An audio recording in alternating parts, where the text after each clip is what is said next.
Друзья, привет! Добро пожаловать на мой канал. Меня зовут Кристина, это Сима, а это... Кристина. Кристина. Тоже Кристина? Тоже Кристина. Мяу. Так, ну все, Симочка, давай, иди гуляй. Мы с Кристиной знакомы уже...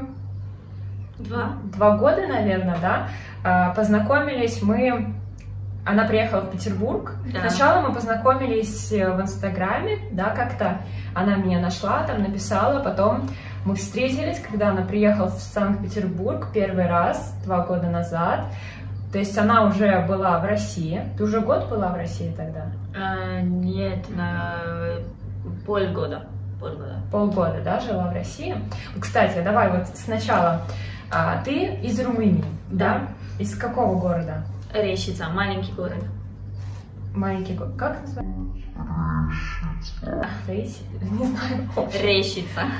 Маленький город, да, и вот у тебя, да, такой контраст сразу маленький город, да, и в Москву сразу приехала, да? Да, но мне это не так. Мне не мешало, потому что я всегда любила большие города. Я до этого еще в Бельгии жила, но то есть контраст был в положительную сторону, потому что я вообще полюбила жизнь в большом городе. Я вот сейчас, не знаю, если придется обратно вернуться, я не знаю, как я буду жить в маленьком городе. Уже непривычно. Да.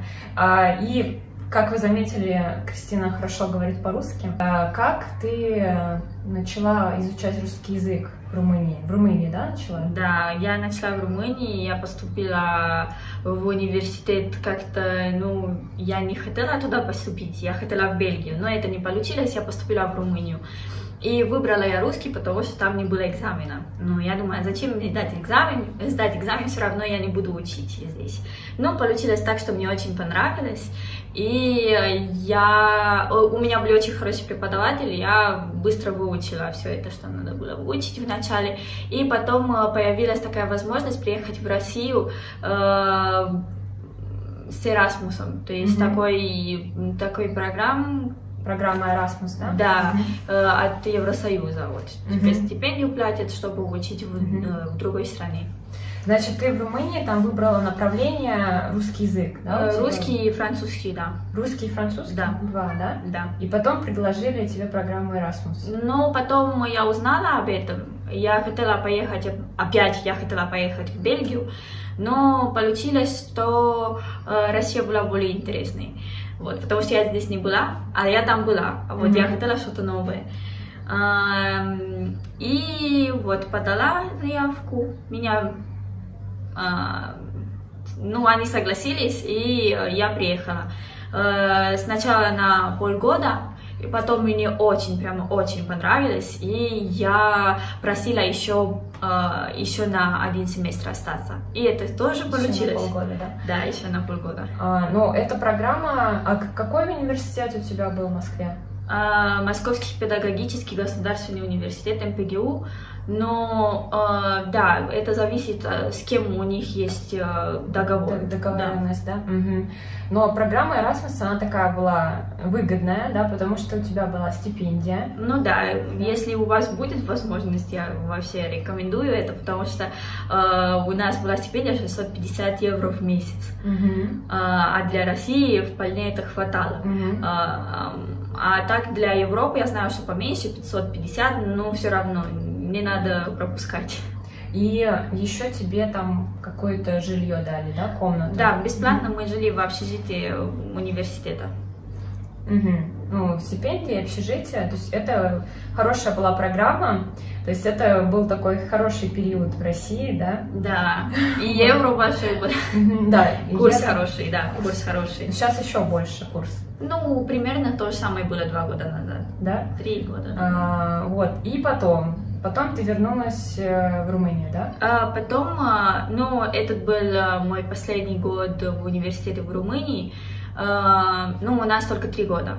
И я проводила вот этот год... Бакалавриат. 3 года. Да, бакалавриат. Я проводила вот этот год в России, я писала диплом, вернулась в Румынию, защитилась, но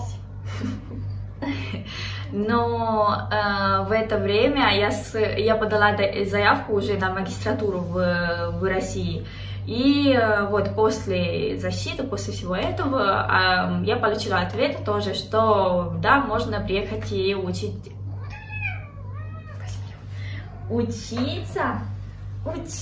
в России, в магистратуре. Получается, и потом, да, первый и второй курс ты уже... В магистратуре 2 года, да? 2 года я поступила через Россотрудничество. У них есть такие стипендии от Министерства образования Российской Федерации, и они платят обучение только. И маленькую стипендию 2800 рублей. Ну, то, что обучение бесплатное, это уже очень хорошо, потому что если нет, то придется заплатить 300 тысяч за год, по-моему, или в месяц. Но выгодно то, что бесплатное, это уже другая программа, да, была не Erasmus, Министерство образования, да? Да, Министерство, да. Вот ты подавала заявку тоже, да? Это да, это, если вам это интересно, мне кажется, что на платформе Study in Russia, Russia Study, надо вот эту ссылку отправить, может, сайт, да? Да, сайт, есть такой. И вот каждый день они делают такую объявление. Да. У тебя другой уже институт был? Да? Да, я поступила в другой институт. Но они сами выбрали то, что лучше подходило. Но у нас есть выбор, мы выбираем 6 университетов. И из этих комиссия выбирает то, что им кажется лучше для тебя. Они выбрали для меня русский язык, этот институт русского языка имени Пушкина.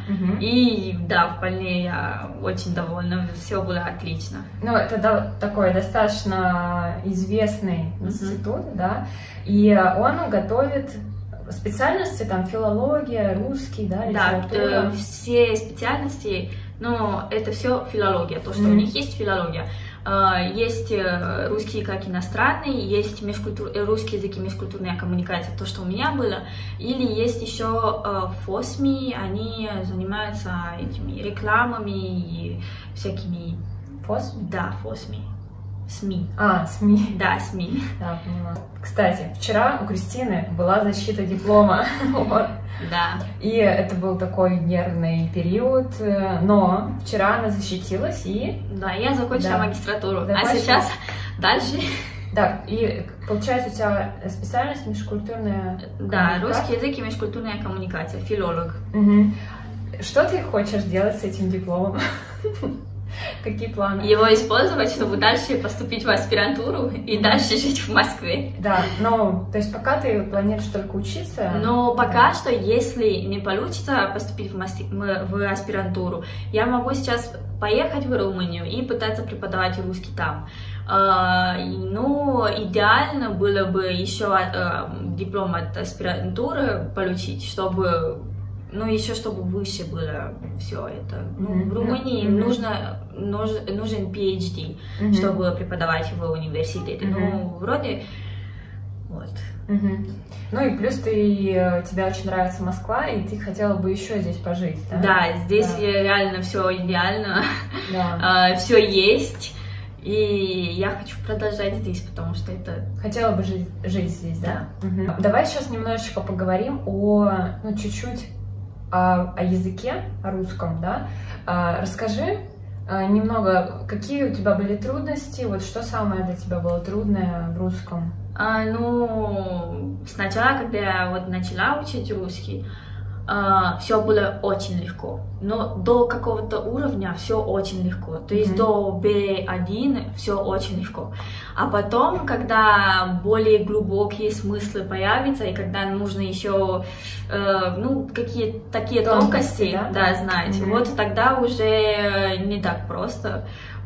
И я немного была в стрессе тогда, когда я учила русский, потому что мне показалось, что я вот так учила с 0 до B1, и потом как будто я больше никуда не выросла. Стагнация. Да. И мне было очень грустно, я чувствовала себя очень плохо, но я поняла, просто русский достаточно трудный язык, и вот. А у тебя не было проблем, вот у многих проблемы, я как преподаватель знаю, да, что падежи, совершенно несовершенный вид, у тебя, мне кажется, не было, да, проблем? Ну, было, но не так страшно, не так страшно. Потому что, в румынском есть падежи? Ну да, но они совсем по-другому. Ну, они тоже есть. Да, они совсем по-другому. Мне больше мешают вот такие детали, мелочи, как этот ген, как называется? Род, да. Ну, то есть женский, мужской, средний, потому что у нас все по-другому. То есть, например, кофе здесь мужского рода, а в Румынии женского рода. То есть все наоборот. И вот такие тонкости мне мешают. И еще вот эти всякие фразеологизмы, что ли, в русский используют каждый день. Это тоже очень тяжело понимать. Ну, получается, с грамматикой, ну, только вот род, да, такое самое сложное, да, было? Ну, да. А в румынском 2 или 3? 2. 2 рода, да? Он и она, да? Да. В русском 3 рода. А для тех, кто вот, ты хотя бы, у тебя румынский первый язык, а есть люди, у которых английский первый, а в английском вообще нет рода, и для них это вообще зачем 3 рода, да, вот во французском 2 есть, да, ну, хотя бы 2, они понимают, есть он, она, да, но у кого нет, это вообще непонятно. Сразу много вопросов, зачем это все, зачем падежи, да, зачем это, мне тоже тяжело воспринимать то, что молоко это оно, а не он. Мне тоже тяжело воспринимать то, что кофе это он. Я не знаю, ну все, на что можно смотреть, стол даже, стол у нас это она. Да, почему, да? Да, это очень странно для меня. Вот, мои глаза не могут смотреть на стол, как на он. Это еще вот такие тонкости, это самые тяжелые. Но вполне грамматику и самые базовые вещи, если есть мотивация, желание и все это, можно очень легко и очень быстро это все выучить. Просто у меня такая мотивация была и очень большое желание понимать русских, понимать и прямо говорить, чтобы понимать, как они думают об этом, что они думают об этом, читать на русском. Вот это все была для меня большая мотивация. Я очень хотела, я очень люблю языки, потому что можно еще больше понимать о мире. А я вот это очень люблю. Да. Кстати, вообще Кристина, я считаю, что она очень умная. Потому что русский, ну, вы видите же, как она хорошо говорит, и ты еще говоришь по-английски и по-французски, да? И по-испански. И по-испански, вот, 5 языков. Но это все потому, что мне мир очень интересен. Полиглот у нас. О языке поговорили, давай поговорим о том, вот ты жила очень долго в Москве, да? Ну, 3-й год, да. Да, и в Санкт-Петербурге ты была 3-й раз. Это 3-й раз, да. Я писала диплом, но я успела немного посмотреть город. Что сказать, вначале мне показалось, что люди очень злые, потому что, ну, мне было неудобно с ними. Да. Люди из Петербурга, они очень злыми мне показались. Не знаю почему. Просто, может быть, потому что это то чувство, что ты не у себя. И тогда я на них смотрела, как на чужих. Но потом я привыкла, и я вообще встретила очень добрых людей, которые реально тебя спрашивают, как дела, или у них время есть, чтобы поинтересоваться, как у тебя дела, или как погода, или, ну, просто такие мелочи, которые, ну, для которых у москвичей нет времени. Например, я, ну, по учебе, вот это все, я много занималась в библиотеке здесь. И там такие доброжелательные сотрудники есть, и они спрашивают, они интересуются, а в Москве нет. Все быстро. Все, взяли, отдали и все, ушли. А вот здесь нет. И вроде, да, и это большая разница. Просто я замечаю то, что у людей есть время здесь. Здесь более спокойные, да? В кофейне у них есть время посидеть, поговорить с гостями. То есть сотрудник поговорит с гостями. У нас такого нет. У нас просто заказ 120 рублей, все, пока, до свидания. У нас это в Москве. Да, у нас в Москве. Да. Потому что Кристина уже москвичка. Просто там все, здравствуйте, все, взяли и ушли. Мне нравится, ну, и вначале это мне очень мешало, то, что они очень медленно двигаются, они очень медленно заказ принимают, они все очень так, вот так. Медленно в Питере, да, все да? так медленно, а я... Быстро, да, а я вот так привыкла. Но сейчас я понимаю, что это даже это лучше. нормально. Это нормально, чтобы люди с тобой разговаривали. Это знаешь, такое есть slow living. Ну, это когда ты спокойно такой, это нормально для человека, потому что у нас сейчас жизнь такая сумасшедшая. Мы как будто уже стали не люди. Да, мы как быстро-быстро там, в Москве это вообще город очень активный, и там время это деньги, все быстро, бизнес, там некогда, дела. Просто если смотреть так, тупо смотреть на как заказывают люди кофе в Москве, даже без здравствуйте, без всего. Капучино маленький, 120 ему говоришь, он берет заказ и все, ушел, а здесь еще говорят, это очень по-человечески. Вот, мы, небольшой комментарий, просто мы говорим про кофе, может быть, люди не поняли. Я работаю в кофейне. Да, здесь. У меня такой опыт был, что я там работаю и еще пришла сюда, и, ну, ради опыта я устроилась на работу, на день я вышла сюда. И это одна сеть, это в Москве сеть называется Кофекс, и здесь, в Петербурге тоже. Но, несмотря на то, что это одна сеть, разницу ты заметила? Ну, разница, да, есть. И разница есть, ну, менталитет сотрудников даже другой, все по-другому. Ну, вот это самое интересное, то, что я просто сидела и ждала заказ, ждала. Было скучно. Да, а вот сотрудник говорит с гостями, а для меня это непонятно, вот, но я привыкаюсь, уже вторая неделя здесь. Ну, тебе, ну, в общем, это понравилось? Ну, понравилось, да, потому что по-человечески, я чувствовала, вот, по-человечески чувствовала, что я живу по-человечески, а не просто все так, быстро, как автомат, робот. Как робот. Да. Ну, получается, что сначала у тебя было, когда ты приехала, раздражение было, негатив, но я думаю, что это у тебя потому что внутри было. Но это было внутри, то, что это я не у себя, и вот такое. Это всегда, да, когда что-то иностранное, чужое, это все плохое, да? Да, это вот именно, ну, все говорили, что петербуржцы добрее, но я это не могу, ну, как бы я была слепой. Добрая. Да, я слепой была, потому что у меня такое, нет, они не мои, моя это Москва. Да. Но теперь ты увидела, что это правда, да? Да, это правда, вот и другие различия, не знаю. Про автобус скажи, кондуктор. Так, что есть. В Москве можно за бесплатно ездить. Да. Это называется заяц. Да. Ехать зайцем. Вот. Бесплатно. То есть там не всегда контроль приходят. Это вообще очень нечасто, чтобы контроль приходил в автобус. То есть у тебя мало денег, можно за бесплатно ездить. Вот в Петербурге думаю, ну, мы проезжаем 2 остановки там с Кристиной, ну зачем мне заплатить 55 рублей? Да нет, там контролер приходит и просит у тебя деньги. Он сидит в автобусе, да. Вот у нас всегда есть контролер, кондуктор, вот. В автобусе всегда проверяет, а в Москве нет. Да, и для 2 остановки надо заплатить 55 рублей, а в Москве можно весь город объездить, а если тебе повезет, то не надо ничего платить. Ну, то есть мы всегда вот так смотрим в окно. Нету чтобы не было контролера на остановке, потому что надо быстро. Вот. Еще какие-то есть различия такие? Ну, то, что я сказала уже много раз, что здесь наличными больше платят, чем в Москве. Есть еще такие разницы, ну, стиль, который, люди в другом стиле.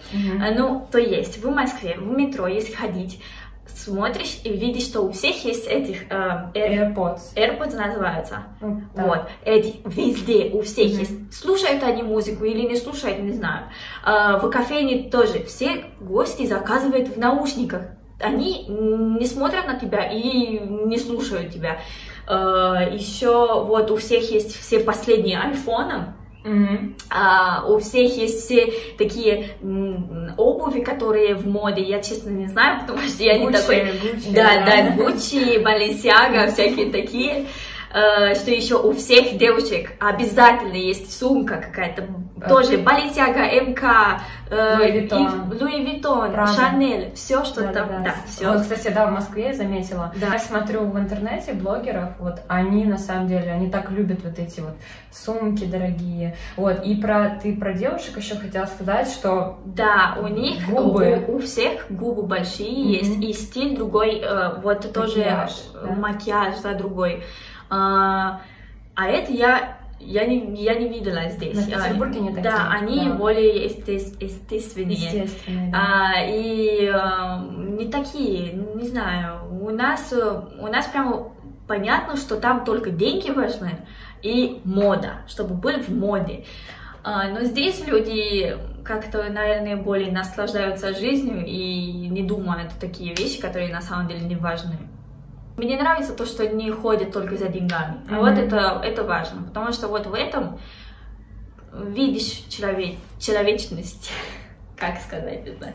Да, человечность. Да, человечность. То, что... И давай тогда сейчас такой сделаем опрос маленький. Я тебе буду предлагать 2 варианта, и ты говоришь, что ты выбираешь. У меня всего 5 вопросов. Хорошо. Так, Россия или Румыния? Россия. Питер или Москва? Москва. Шаверма или шаурма? Шаурму. Я бы выбрала шаурму. Это просто несчастный случай, потому что я здесь попробовала только одну шаверму, и мне она не так понравилась прямо. А в Москве я много чего пробовала, и они мне понравились. Это не одно и то же, нет? Нет, это не одно и то же. Но я открыта, я дам еще один шанс шаверму. Шаверме. Да, шаверме. Я еще один шанс дам, и я надеюсь, что я успею еще попробовать и полюбить ее. Но мне кажется, это зависит от места, где готовят, да? И вообще, я хотела сказать по поводу, это интересный вопрос, шаверма или шаурма, потому что на самом деле это одно и то же. Ты знала? Но что это одно и то же. То есть название разное. Да, я понимаю, но что-то по-разному они делали. Ингредиенты просто были в Петербурге разные. Называется это шаверма, а в Москве говорят шаурма. Да, но разница. Ингредиенты были разные. Просто разные кафе, по-разному готовят. Но смысл один и тот же. Не знала об этом? Но знаешь, в чем? Вроде в Румынии у нас шаорма называется. То же самое, но ингредиенты разные. У нас есть эти, как называется вообще это, картошки есть, картошки такие, тоже, да, фри. Тоже в шаурме есть, она делается с кетчупом, то, что я здесь не видела. Вообще ингредиенты разные, в Москве ингредиенты разные, вот в Питере тоже. Я так, я сказала, я открыта еще попробовать. Да, но на самом деле, просто, да, это шаверма и шаурма, это одно и то же. Сейчас, можно я вот эти сумку принесу, она давай, хорошо, сейчас, секундочку. Так, сейчас мы вам покажем словарь Петербурга, петербургские слова у Кристины сумка. Да, так как я турист же здесь, я вот купила такую сумку. И здесь есть словарь со словами... Словарь Петербурга. Да, то, что отличается Где шаверма? Покажи. Вот шаверма. Вот шаверма, да. В Петербурге эти вещи называют по-другому. Да, они... Что-то еще интересное. Булька. Это хлеб? То есть хлеб называется булька? Булька это белый такой хлеб, а в Москве, наверное, батон. Батон, да. Вот пышки. Пышки это очень вкусные, вот такие пончики. Так, сейчас, что еще пора? Да. Бордюр в Москве. Бордюр кура. Курица. Кура и греча. В Москве это гречка. Гречка, да. Я думаю, что об этом еще сделаю я какое-то видео. Кстати, еще смотрите наше видео первое, которое мы снимали 2 года назад. Тоже разница между городами. Да, про Петербург и Москву. Вот. И еще давай последние 2 вопроса. Блиц. Хорошо. Последние 2 вопроса и заканчиваем. Кошки или крысы? Блин. Как это объяснить? Сейчас я объясню. Ну, у Кристины две у меня крысы есть. Да. А у них крысы, как их зовут? Оба. Одинаковые имена? Да, обе Ину. Да. И в Румынии у тебя 15 кошек. Да, у меня, ну, то есть это вообще очень тяжелый выбор. Ну, я выбираю животных, если что, всех. Я всех люблю. Ну, давай тогда последний вопрос. Да. Кофе или чай? Кофе. Кофе. Все. Спасибо большое за интервью. Тебе спасибо за такие интересные вопросы. Было интересно и познавательно. Вот. Все, друзья, спасибо. Приезжайте в Москву, в Питер, учите русский язык. До новых встреч. Пока-пока. Пока-пока.